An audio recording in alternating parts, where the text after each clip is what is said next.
Good morning students. Doctor सुधा मित्तल। बच्चों, अपन ने पिछले वीडियो में अध्ययन किया 6 सिग्मा की आवश्यकता एवं महत्व।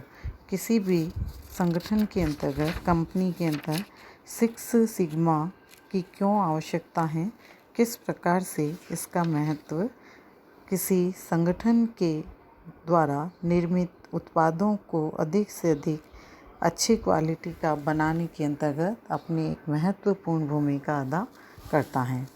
आज अपन अध्ययन कर रहे हैं 6 सिग्मा के सिद्धांत या विधियाँ, प्रिंसिपल्स और मेथड्स ऑफ 6 सिग्मा। 6 सिग्मा एक व्यवस्थित दृष्टिकोण यानी सिस्टमैटिक अप्रोच है, क्योंकि इसकी प्रक्रियाओं में परिवर्तनशीलता को कम करके उत्पाद की गुणवत्ता यानी प्रोडक्ट की क्वालिटी में सुधार के लिए सांख्यिकीय विधियों एवं तकनीकों का उपयोग किया जाता है। प्रक्रिया एक विनिर्माण प्रक्रिया, इंजीनियरिंग डिज़ाइन की प्रक्रिया, एक खरीद प्रक्रिया या प्रक्रिया के किसी भी अन्य प्रकार का हो सकता है। तो इस प्रकार से 6 सिग्मा के द्वारा किसी भी वस्तु की या किसी भी प्रोडक्ट की क्वालिटी को इम्प्रूव करने के लिए अपनाई जाने वाली स्टैटिस्टिकल मेथड्स या टेक्निक्स के यूज करने से लिया जाता है। 6 सिग्मा के सिद्धांत हैं और उन सिद्धांत के आधार पर इसके अंतर्गत ये प्रयास किया जाता है कि इन सिद्धांतों को लागू करते हुए 6 सिग्मा की प्रक्रिया को पूरा किया जाए तो निश्चित रूप से वस्तुओं के क्वालिटी के अंतर्गत सुधार किया जाना संभव हो सकता है। तो इसके जो प्रमुख सिद्धांत हैं, पहला डीमेइक सिद्धांत।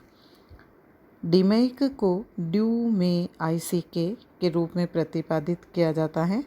इसे एक विद्यमान व्यापार की प्रक्रिया में सुधार लाने के लिए प्रयोग किया जाता है। डीमेइक सिद्धांत निम्नलिखित से बना है, जिसका उपयोग हम इसी क्रम में कर सकते हैं या इसी क्रम में हमें करना आवश्यक होता है। जैसे डी से डिफाइन यानी परिभाषित, उच्च स्तरीय परियोजना लक्ष्यों, समस्या और वर्तमान प्रक्रिया को परिभाषित करें और प्रश्न का उत्तर वांछित परिणाम क्या हैं उसको देखना। सेकंड, एम से मेज़र मापन, विद्यमान प्रक्रिया के महत्वपूर्ण हिस्से या पहलुओं का मापन करना और प्रासंगिक आंकड़े संग्रहित करना।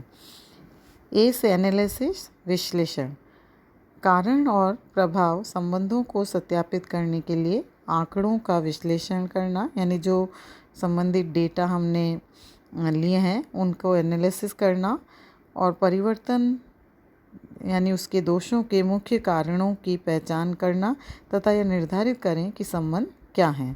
इसके अलावा यह भी सुनिश्चित करने का प्रयास करना चाहिए कि सभी कारक या घटकों पर विचार किया गया है। आई से इम्प्रूव सुधार, प्रयोगों की डिज़ाइन जैसे तकनीकों का प्रयोग करते हुए डाटा विश्लेषण पर आधारित प्रक्रिया को सुधारना या कम रूपांतरों का उत्पादन कर रहे हैं तो प्रक्रिया को संशोधित करना। सी से कंट्रोल नियंत्रण, दोषों या अभावों के परिणत होने से पहले लक्ष्य से कोई विचलन हो तो उनका सुधार सुनिश्चित करने के लिए नियंत्रण करना होता है। प्रक्रिया सक्षमता को प्रमाणित करने के लिए हमें प्रायोगिक परीक्षण, उत्पादन की ओर बढ़ना, नियंत्रण मशीनरी को व्यवस्थित करना और निरंतर प्रक्रिया की निगरानी करने का कार्य करना आवश्यक होता है। इसी प्रकार से सेकंड जो इसका सिद्धांत है डिमांडव सिद्धांत।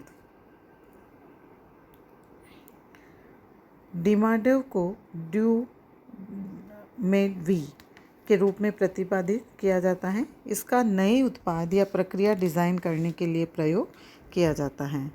डिमांडर को डिज़ाइन फॉर 6 सिग्मा के संकेताक्षर यानी DFSS के रूप में भी जाना जाता है, अर्थात डी से डिज़ाइन और FSS और 6 सिग्मा के रूप में जाना जाता है।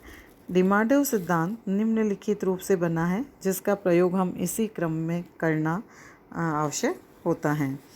डी से डिफाइन परिभाषित करना, ग्राहकों की मांग एवं उद्यम रणनीति के अनुरूप लक्ष्यों की डिज़ाइन को परिभाषित करना। एम से मेजर, उसका मापन करना। CTQ गुणवत्ता के लिए जोखिम से विशेषताएं, उत्पादन प्रक्रिया क्षमता और जोखिमों को मापें और उनकी विशेषताओं की पहचान करें। एनालाइज, ए से विश्लेषण करना, विकल्प के विकास एवं डिज़ाइन के लिए आंकड़ों का विश्लेषण करना। उच्च स्तरीय डिज़ाइन तैयार करें, दोष के संभावित स्रोतों की पहचान करें तथा उत्तम डिज़ाइन को चुनने के लिए परिकल्पना क्षमता का मूल्यांकन करें। डी से डिज़ाइन, ब्यूरो को डिज़ाइन करें, डिज़ाइन को उपयुक्त बनाएं और डिज़ाइन के सत्यापन के लिए योजना बनाई जानी चाहिए। इस चरण में अनुकरण यानी फॉलोअप की आवश्यकता हो सकती है। और वी से वेरीफाई यानी सत्यापन, नमूने का सत्यापन करना चाहिए, प्रायोगिक जांच की व्यवस्था करना और उत्पादन प्रक्रिया को लागू करके उसे तथा उस प्रक्रिया के स्वामी को सुपुर्द करना। इस प्रकार स्पष्ट है कि डिमैक एवं डिमाइव दोनों डेमिंग की योजना बनाओ यानी योजना बनाओ, कार्रवाई करो और जांचों को पूरा करो चक्र से प्रेरित हैं। थर्ड इसका जो प्रिंसिपल है सिद्धांत, वो है की प्रिंसिपल, प्रमुख सिद्धांत। 6 सिग्मा की सफलता निम्नलिखित प्रमुख सिद्धांतों पर आधारित है।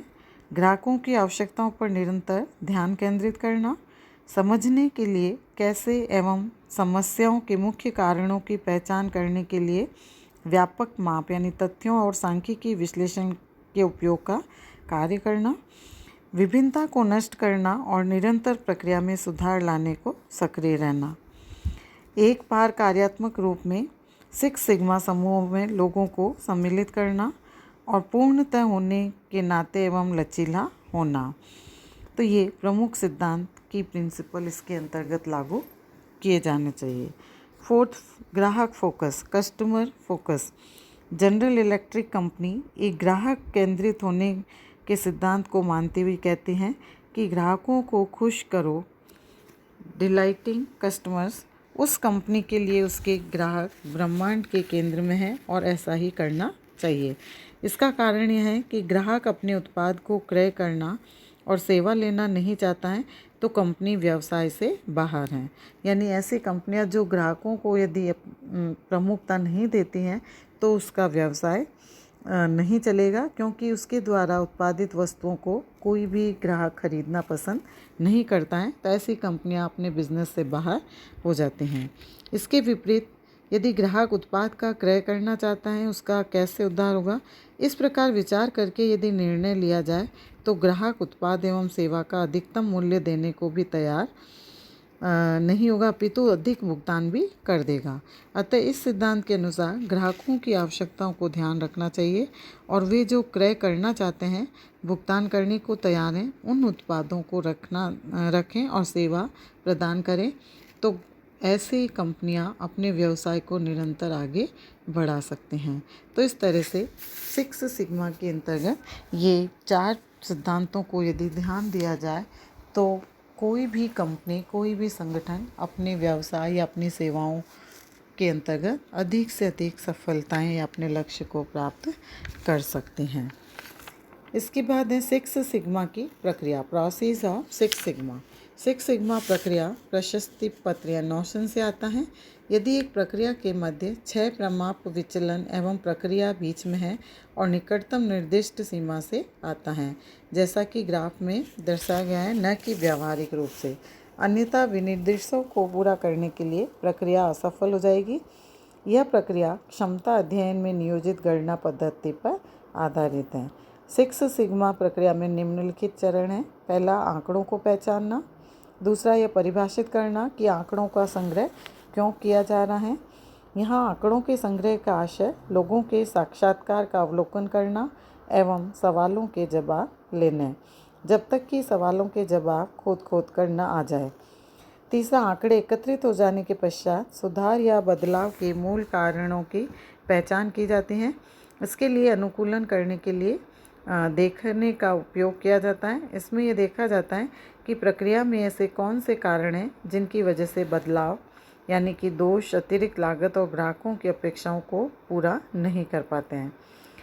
आंकड़ों में कौन कौन सी जानकारियाँ जोड़ी जाए। फिर स्पष्ट रूप से परिभाषित करने की शर्तों के अनुसार सही संचार को सुनिश्चित करना। यह सुनिश्चित करना कि माप सटीक तथा ऐसा हो जिसे पुनः उपयोग में लिया जा सके। एक प्रमापित आंकड़ा संग्रहण प्रणाली की स्थापना करना। आंकड़े एकत्रित हो जाने के पश्चात सुधार या बदलाव के कारणों की पहचान। सही संचार हो जाने के पश्चात यह निर्धारित करना कि स्थापित किए गए लक्ष्यों की उपलब्धि हुई है या नहीं। यदि नहीं तो अतिरिक्त आंकड़ों को इकट्ठा करने की योजना बनाना और बाहर जाना यदि आवश्यक हो। तो इस प्रकार से सिक्स सिग्मा की इस प्रक्रिया को पूर्ण करते हुए कंपनियां अपने इस कार्य को पूरा करते हैं।